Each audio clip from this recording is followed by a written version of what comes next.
first ideas that we talked about today morning about self-esteem and self-concept. I was going back to talk about the relation between concept and esteem. I'm not planning to. Do you have a question about it? No.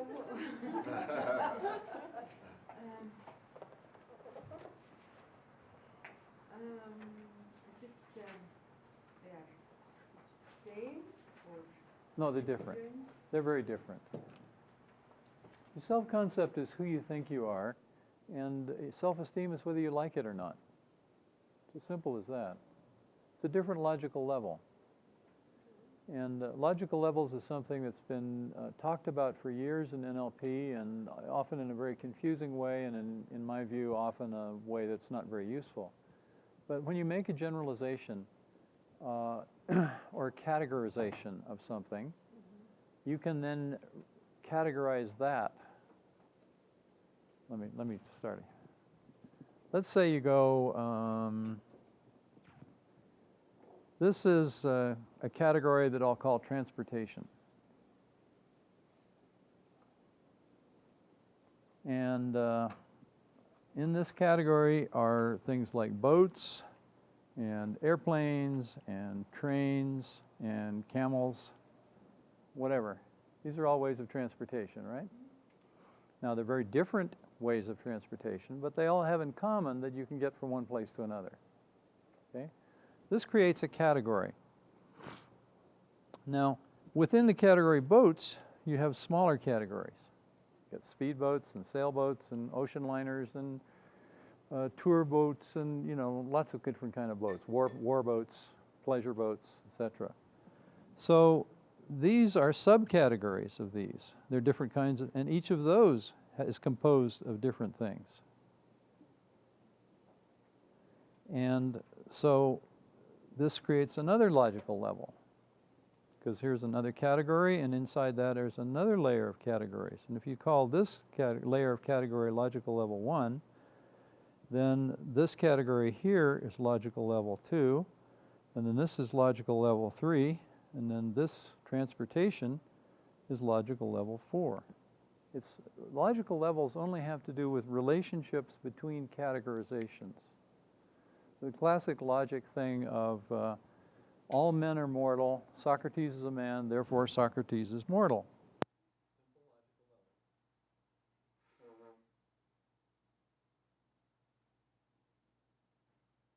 And to diagram that, you have, here's a category of all things that are mortal. There's a category called men within that category. All men are mortal. All men are within this category of mortality. Socrates is one of the individuals inside this one.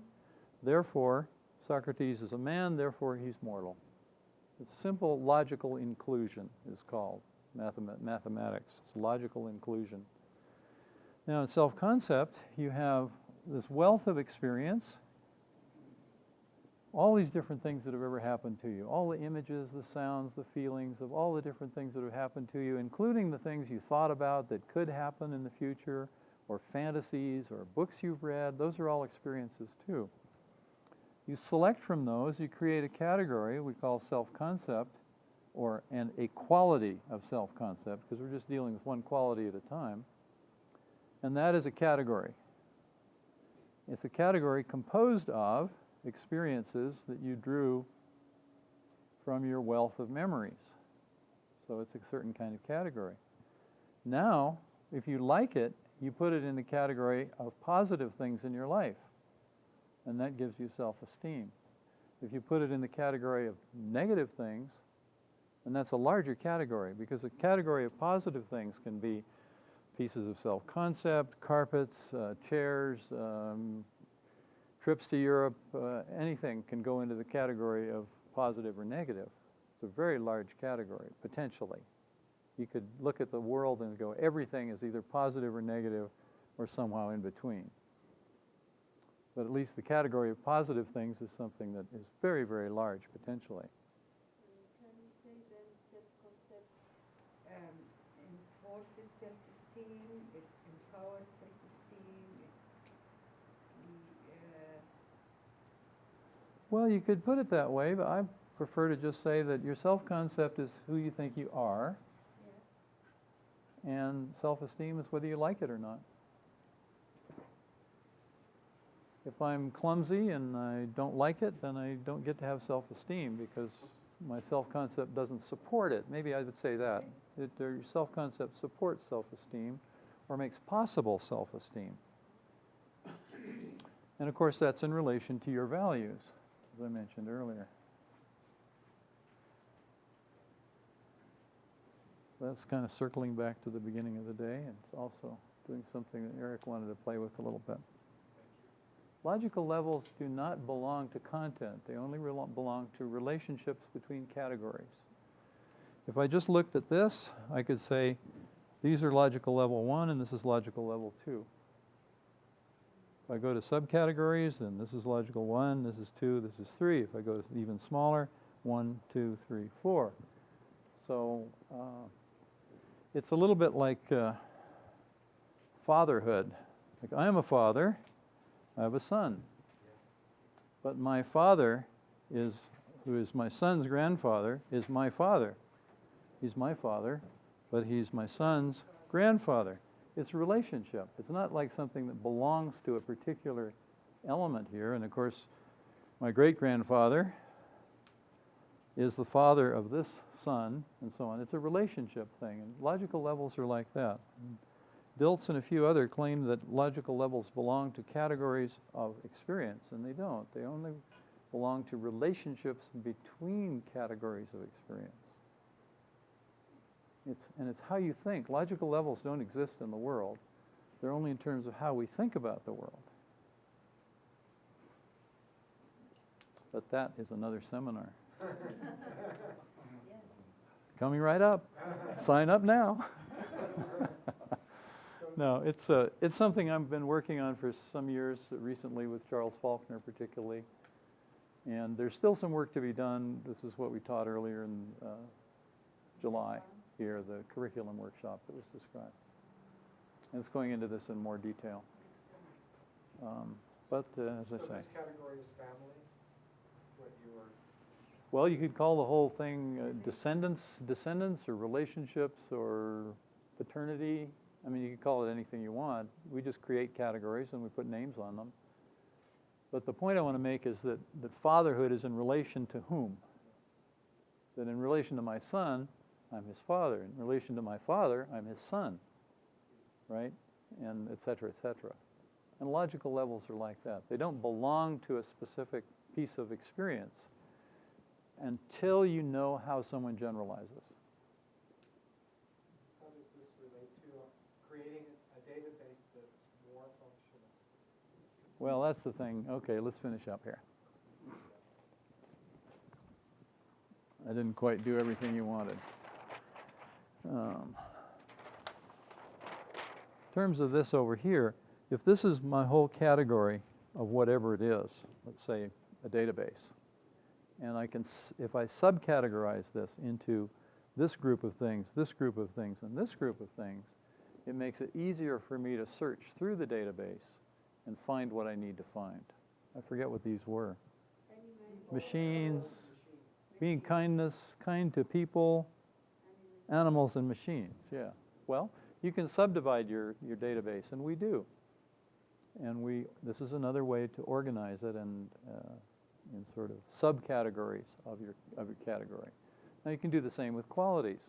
You could say that something like consideration might be composed of kindness and helpfulness or something like that. And somebody else might do it a different way. They might say being helpful is being kind and considerate. In terms of people's criteria and the driving criteria behind what they do. Some people it's status, mine is usefulness. I like to be useful to people. So for me, usefulness is a higher order criteria, and then it includes a whole lot of other things. I can be useful to people by being helpful. I can be useful to people sometimes by insulting them, depending on who they are, or I can be useful in many, many ways. And so I have usefulness as the top category and then a whole lot of smaller categories. So it depends on how you organize your world, and of course that's what all of NLP is about is how do people organize their world? How do they think? What are their meta programs? What are the ways they take this great huge thing that we got out there and divide it up into different things and think about it and respond to it and all the rest. Okay, I need to describe your homework assignment, which is in your notes. On my set of notes, it's called 6.2, Putting It Into Practice. What I want you to do, and now with cheap cell phones, you can call anybody anywhere in the world. So you can't get out of this by saying, oh, I can't find anybody. Not for you? Oh, okay. 9 hours. Then you have to go after a secretary or somebody in the restaurant, somebody here. What I want you to do, and most people are quite willing to help out if you go to them with a request. So if you just start off by saying, you know, I'm in this seminar and they've asked me to do this crazy thing and I don't understand it very well, would you be willing to help me for a few minutes? Most people will say yes. If they don't, then thank them for their contribution, their response, and then find somebody else. And then do what we've been doing today. Say, you know, gosh, I've been learning about this, and you know, people describe themselves and think about themselves in terms of certain qualities. Like I think of myself as honest and dependable, and other people think of themselves as sociable or intelligent and so on. What's something you think about yourself? Would you be willing to explore this with me for just a little while? Oh yeah, well I think I'm intelligent or whatever they say. And then you say, gosh, well how do you know that? You know? Oh, and you watch their accessing cues and stuff, and whether they make pictures or they go down like this or whatever. And just ask the kind of questions we've been asking here. And I think it's pretty explicit in the little handout. And practice, what I want you to do is practice with someone who has not been through this day of madness. Because it is a little crazy. You know, if you just walk into a cowboy bar and you start talking NLP, you're likely to go out horizontally. Because that's a different world than the seminar room. Not better or worse, it's just different. So you have to kind of mesh with that other person's world a little bit. So that's what I hope you will all take a few minutes to do tonight. Those of you who can reach friends by cell phone, just call up a friend or two and find someone who's willing to play with you for 5 minutes or so. And the cell phone, we can't see their eyes, but we that's pay true. attention. You can hear their, and mostly they'll probably tell you in words too, but all the other nonverbals are, of course, helpful. And just, it's amazingly easy, really. If you just walk up to somebody and just say, hey, how do you do this? Most people will cooperate. And I want you to find out that this exists in the world out there and not just in my hallucinated world in here. People really do have these things. I mean, you know that already, but still, I think it would be a nice thing to do. Any questions about the assignment? I think it's pretty explicit. Now, I have one thing I have a request of you. I'm on bended knee, except my knees don't work very well anymore. My youngest son is in a musical production Friday night at 6, and I've been thinking I would have to miss it. But I got an idea. If we could adjust our schedule by 2 half hours, I could leave at 4 o'clock on Friday and get down the hill and see my son's musical production, which I would really like to do. It's not a life or death thing by any means. But it seems to me there are 2 ways to do this. I hesitate to cut into our lunch hour because I think it's nice to have that hour and a half break. But if we were to meet at 8:30 tomorrow and the next day, that would make up an extra hour, and then we could leave at 4. I could leave at 4 on Friday. Or we could meet tomorrow a little extra in the morning and in the afternoon, and that would be another way to do it. And if either of those would work for you, and I mean every one of you, if anybody doesn't want to do this, it's okay with me, and I'll just miss it. But I'll be all right.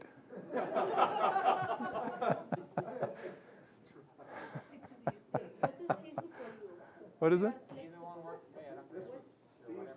Does anybody have a preference? That would be easiest for me. Is that okay?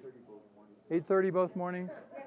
Well, thank you very, that would be wonderful for me. Is there anybody who objects? Because I want to make sure this is not railroading somebody. That's what they used to say. Great. We'll meet tomorrow and the next day at 8:30 then. And then I will zip away at 4 o'clock. Zip, zip, zip. Which means if you want to hug me goodbye or say anything to me, do it ahead of time before 4 o'clock. Because I'm going to be loaded in my car and I'm going down the hill in my 84 Volvo wagon. Okay, great. Now, last but not least, under the secret cover back there, I don't think you want to record this. This is not of interest to anybody else.